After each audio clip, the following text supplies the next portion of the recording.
Hello students, our education channel में आपका स्वागत है। यहाँ पर हम आपको कराने वाले हैं बीएड फर्स्ट ईयर का कंप्लीट कोर्स। यहाँ पर हम आपको कराने वाले हैं टॉपिक वाइज और यूनिट वाइज आपका पूरा सिलेबस। हर दिन हम एक वीडियो लेकर आने वाले हैं जिसमें हम आपको यूनिट वाइज और हर दिन टॉपिक वाइज वीडियो बनाकर यहाँ पर लाने वाले हैं, जिससे आपका बीएड फर्स्ट ईयर का पूरा कोर्स कवर हो जाएगा। बीएड फर्स्ट ईयर का पहला पेपर है चाइल्डहुड एंड ग्रोइंग अप, जिसमें कई सारी यूनिट है। जिसकी पहली यूनिट है introduction to concept and process of childhood development. मतलब कि इस यूनिट में चाइल्डहुड मतलब कि बाल विकास के प्रत्यय के बारे में और इसकी प्रोसेस के बारे में बात की गई है। और जिसका सबसे पहला टॉपिक है meaning of childhood development, principles of development. यहाँ पर बाल विकास के बारे में और विकास से संबंधित सिद्धांतों के बारे में बात की गई है। तो आइए हम प्रारंभ करते हैं आपकी बीएड फर्स्ट ईयर के पेपर फर्स्ट की पहली यूनिट का पहला टॉपिक और स्टार्ट करते हैं meaning of growth and development. सबसे पहले हमें ये जानना ज़रूरी है कि वृद्धि और विकास क्या होता है, इसके मीनिंग क्या होते हैं। देखिए, वृद्धि का मतलब होता है ग्रोथ, यानी कि किसी भी चीज़ में वृद्धि होना। जैसे कि अभी वृद्धि से तात्पर्य है कोशिकाओं में होने वाली वृद्धि से होता है, जैसे लंबाई और भार में वृद्धि। जैसे कि कोई छोटा बच्चा है जिसका जन्म हुआ है, अभी कुछ दिनों का है, आप ऐसा मान लीजिए। अब किसी भी बच्चे की वृद्धि होती है तो पहले वो शैशवावस्था में जाएगा, फिर बाल्यावस्था में जाएगा, फिर किशोरावस्था में जाएगा। और किशोरावस्था शैशवावस्था से लेकर किशोरावस्था तक की उसमें उसकी लंबाई में वृद्धि होगी, उसके भार में वृद्धि होगी, उसकी क्षमताओं में वृद्धि होगी। बहुत सारे डेवलपमेंट होंगे, बहुत सारे विकास होंगे, बहुत सारी परिवर्तन से वो बच्चा गुजरेगा और फिर वो किशोरावस्था में पहुंचेगा। तो शैशवावस्था से लेकर किशोरावस्था तक की जो आयु है, वहाँ तक किसी भी बच्चे में होने वाली शारीरिक वृद्धि, उसकी लंबाई में वृद्धि, उसके भार में वृद्धि को ही अभिवृद्धि कहते हैं। मैं फिर से आपको एक बार एक्सप्लेन करती हूँ। अभिवृद्धि से तात्पर्य होता है कोशिकाओं में होने वाली वृद्धि, जैसे लंबाई और भार में वृद्धि।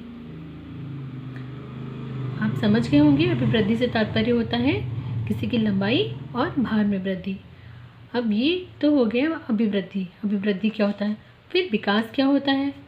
सामान्यतः हम देखते हैं कि अभिवृद्धि और विकास एक ही नज़रिए से हम देखते हैं कि वृद्धि और विकास एक ही चीज़ है, लेकिन नहीं, अभिवृद्धि और विकास दो अलग अलग चीज़ें हैं। अभिवृद्धि का अर्थ होता है कि कोशिकाओं में होने वाली वृद्धि, जैसे लंबाई में वृद्धि, भार में वृद्धि। और विकास का अर्थ क्या होता है, देखिए, मानव अभिवृद्धि से तात्पर्य शरीर के अंगों में होने वाली वृद्धि से होता है, जबकि मानव विकास से तात्पर्य होता है अभिवृद्धि के साथ साथ शारीरिक एवं मानसिक व्यवहार में होने वाले परिवर्तनों से होता है। विकास से तात्पर्य, विकास का अर्थ होता है कि लंबाई में वृद्धि हो रही है, उसके भार में वृद्धि हो रही है, साथ ही साथ उसकी मानसिक क्षमताओं में भी वृद्धि हो रही है, उसकी सामाजिक विकास हो रहा है, उसका शैक्षिक विकास हो रहा है, विभिन्न क्षमताओं में उसकी वृद्धि हो रही है। यानी कि अभिवृद्धि और विकास को जब हम एक साथ देखते हैं तो उसको हम विकास कहते हैं। यानी कि शारीरिक वृद्धि और मानसिक वृद्धि को जब हम एक साथ देखते हैं तो उसको हम विकास कहते हैं। जैसे कि अभी हमने आपको बताया था कि कोई बच्चा है जो शैशवावस्था में है, फिर वो किशोरावस्था में जाता है।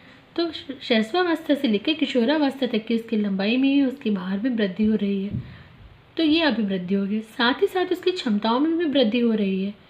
वह स्टेज टू स्टेज, यानी कि शैक्षिक वृद्धि भी, शैक्षिक विकास भी हो रहा है, उसका सामाजिक विकास भी हो रहा है। यानी कि जैसे शैक्षिक विकास से तात्पर्य है कि क्लास बाय क्लास वो आगे बढ़ रहा है, एजुकेशन के क्षेत्र में आगे बढ़ रहा है, उसका सामाजिक क्षेत्र में विकास हो रहा है, उसकी मानसिक क्षमताओं में वृद्धि हो रही है। जैसे कि जब बच्चा छोटा होता है तो कम चीज़ें सीखता है, बड़ा होकर उसकी मानसिक क्षमताओं में वृद्धि हो जाती है तो ज़्यादा चीज़ें सीखता है, उसका डेवलपमेंट हो रहा है, ओवरऑल डेवलपमेंट हो रहा है, तो इसे विकास कहते हैं।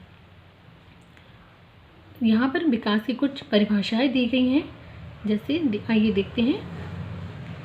अभिवृद्धि से तात्पर्य कोशिकाओं में होने वाली वृद्धि से होता है, जिससे लंबाई और भार में वृद्धि, जबकि विकास से तात्पर्य प्राणी में होने वाले संपूर्ण परिवर्तनों से होता है। फिर से देखते हैं। अभिवृद्धि से तात्पर्य कोशिकाओं में होने वाली वृद्धि से होता है, जैसे लंबाई और भार में वृद्धि, जबकि विकास से तात्पर्य प्राणी में होने वाले संपूर्ण परिवर्तनों से होता है। ये परिभाषा फ्रैंक के अनुसार दी गई है। किसके अनुसार? फ्रैंक के अनुसार ये परिभाषा दी गई है।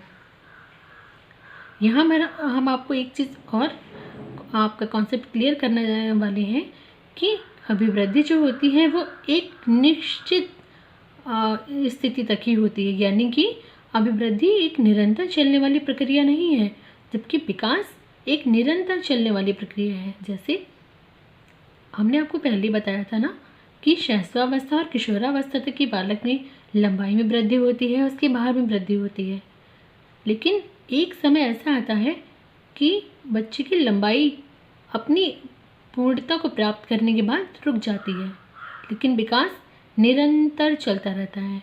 उसकी कोई आयु नहीं है कि विकास इस आयु तक ही होगा, विकास निरंतर चलने वाली प्रक्रिया होती है। जैसे जैसे हम किसी भी क्षेत्र में आगे बढ़ते हैं हमारा विकास होता रहता है। जैसे यहाँ पर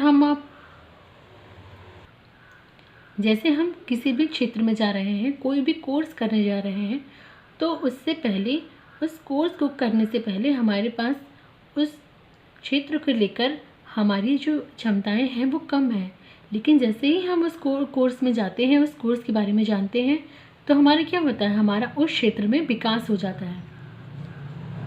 तो अभिवृद्धि एक सीमित स्थिति तक ही होती है, जबकि विकास निरंतर चलने वाली प्रक्रिया है, वो जीवन पर्यंत चलती है। यहाँ पर हम आइए एक मानव विकास की दूसरी परिभाषा है उसको देखते हैं, इससे आपका कॉन्सेप्ट और अच्छे से क्लियर हो जाएगा। मानव विकास एक निरंतर एवं प्रगतिशील प्रक्रिया है। हमने आपको बताया अभी कि मानव विकास कैसी प्रक्रिया है, निरंतर एवं प्रगतिशील प्रक्रिया है, जिससे व्यक्ति में मात्रात्मक एवं गुणात्मक वृद्धि होती है। अर्थात मानव विकास में वृद्धि भी शामिल है और विकास दोनों ही, मात्रात्मक एवं गुणात्मक दोनों वृद्धि हो रही हैं, जिसमें मानव नई नई योग्यताएं और विशेषताएं प्रकट होती हैं और उसके व्यवहार में ऊर्ध्वगामी यानी कि निरंतर आगे की ओर परिवर्तन होता रहता है। एक नया परिवर्तन होता है, एक सकारात्मक परिवर्तन होता है। आइए फिर से इस डेफिनेशन को देखते हैं।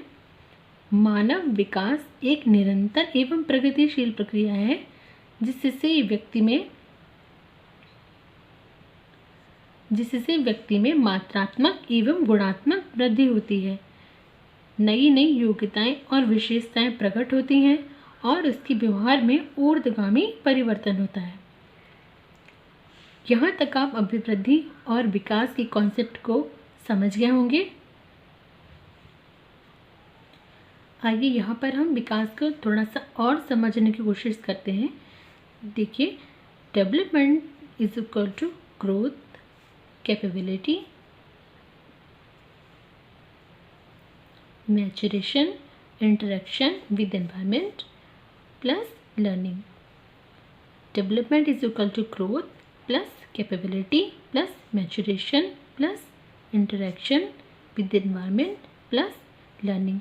यानी कि विकास जो है वो वृद्धि यानी कि शारीरिक वृद्धि प्लस क्षमताएं प्लस परिपक्वता प्लस वातावरण के साथ अंतःक्रिया तथा सीखने का परिणाम है। इसका कहने का तात्पर्य है विकास जो है वृद्धि, हमारी क्षमताएं, हमारी परिपक्वता, वातावरण के साथ अंतःक्रिया और सीखने का योग है। विकास क्या है? वृद्धि, क्षमताएं, परिपक्वता, वातावरण के साथ अंतःक्रिया तथा सीखने का एक योग है, एक गुणात्मक योग है, यह सकारात्मक योग ही विकास है। आइए अब देखते हैं मानव विकास के पक्ष कौन कौन से हैं, किन किन पक्ष में मानव का विकास होता है। देखिए, इसे एक फ्लो चार्ट की में आपको प्रदर्शित किया गया है, इसे आप देख सकते हैं।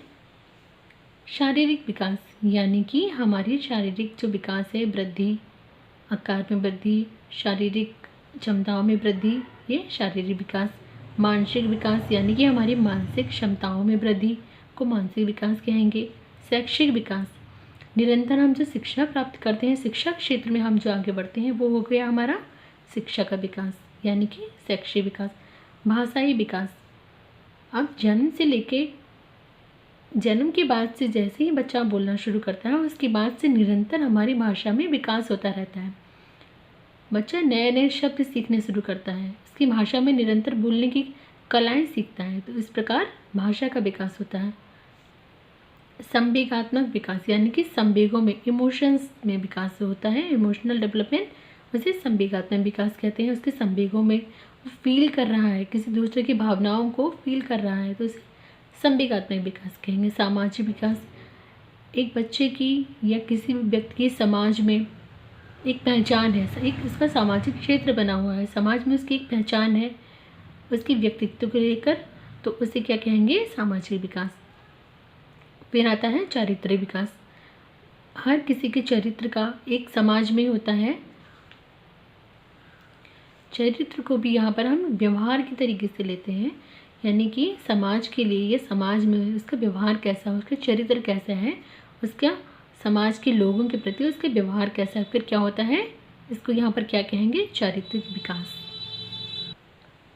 अब देखते हैं मानव विकास की अवस्थाएं कौन कौन सी होती, किन किन अवस्थाओं में मानव का विकास होता है।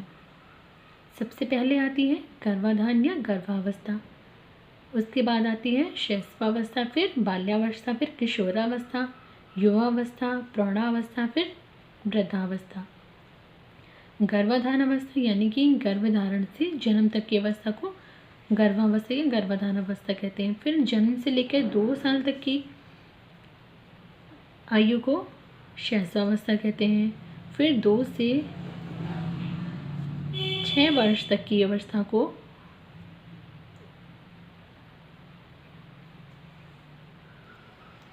बाल्यावस्था को 2 से 6 वर्ष, फिर 6 से 11 वर्ष, यानी कि बाल्यावस्था को 2 पार्ट में डिवाइड किया गया है, पूर्व बाल्यावस्था और उत्तर बाल्यावस्था।